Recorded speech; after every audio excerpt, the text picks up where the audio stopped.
Polar regions of the Earth. Polar regions of the Earth. Focus question. How would you describe the polar regions? Introduction. There are places on Earth where the ice never melts. Howling wind blasts needles of snow across the land. It seems as though no plant or animal life could survive there. There are the polar regions, the areas around the North and South poles. The conditions in the polar regions may be harsh, but life does exist there.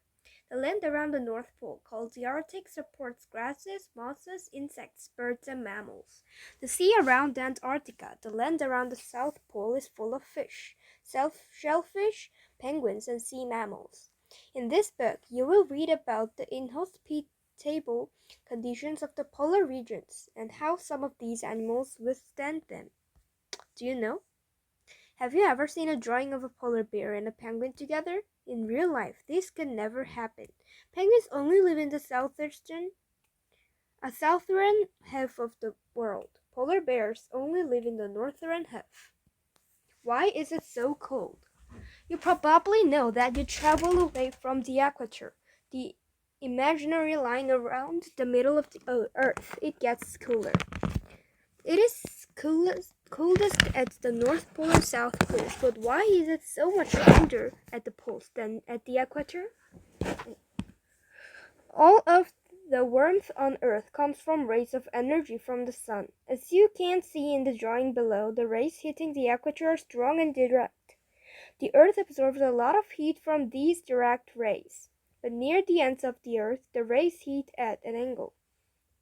The rays are spread out over a wide area, so the Earth absorbs less heat. The Earth is also tilted on its axis, or the imaginary line across which it spins. For half of the year, the polar regions are tilted away from the sun. During the winter, the sun does not shine on the polar region at all, and without sunlight there is no heat. The white snow and ice that cover the polar regions make them even colder.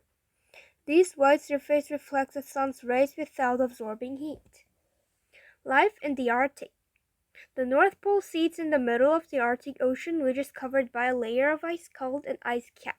During the summer, the edges of the ice cap melt away and the Arctic Ocean fills with life. The beluga or white whale and the narwhal feed there. Seals, sea lions, and walruses fish for food, poking their heads up through breathing holes that have made in the sea ice. Polar bears wait by the holes to catch these animals. Do you know?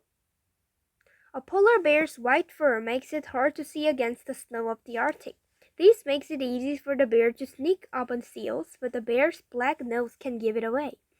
When a polar bear sneaks up on a seal, sometimes it covers its back nose with its white paw to keep itself hidden.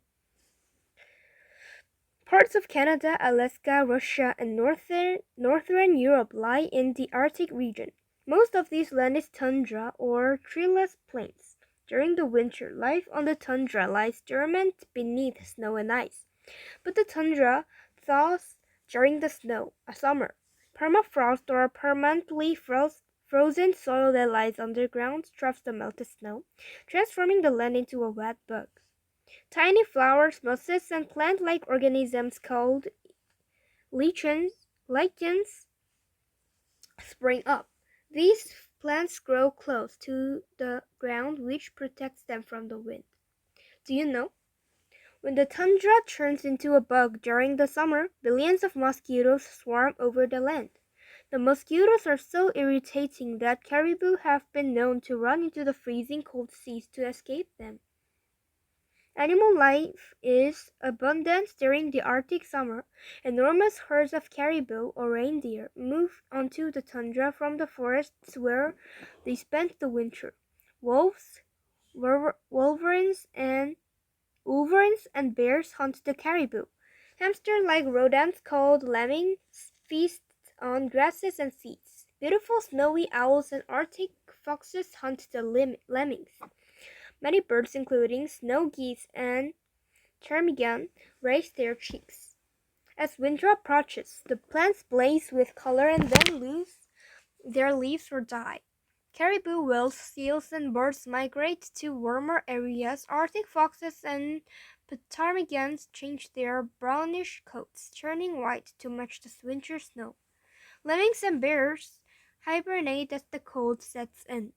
Humans also live in the Arctic. The Inuit are one group of native people in the Arctic region.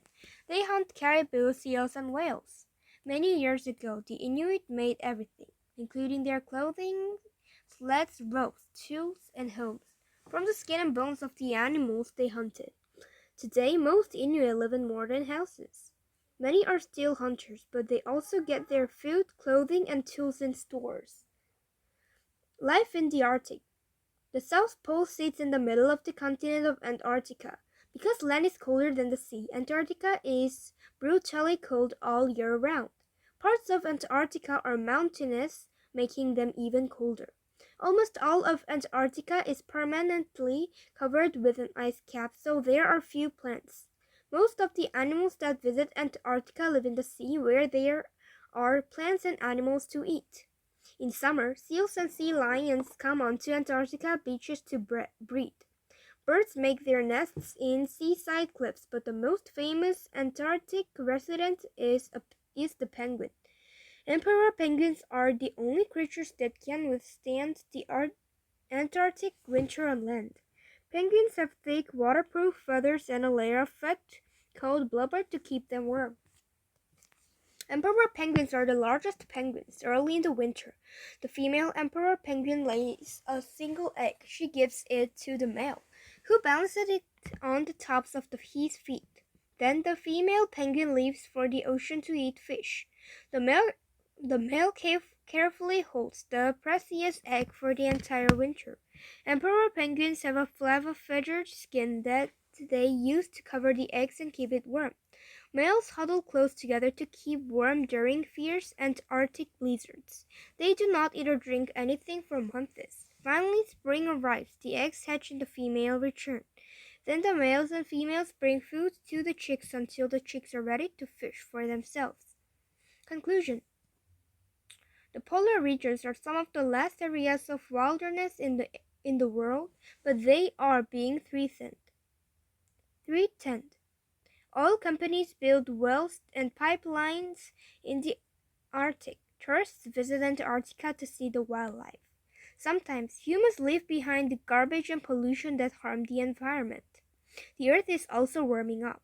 Permafrost all over the Arctic is melting, sometimes causing the ground to collapse, taking buildings and roads with it. Ice caps break up and melt much more often than they used to. No one knows that this warming will do to polar animals. Most nations of the world have agreed to try to protect polar regions. Hopefully, the only threat that polar life will have to face in the future is the cold.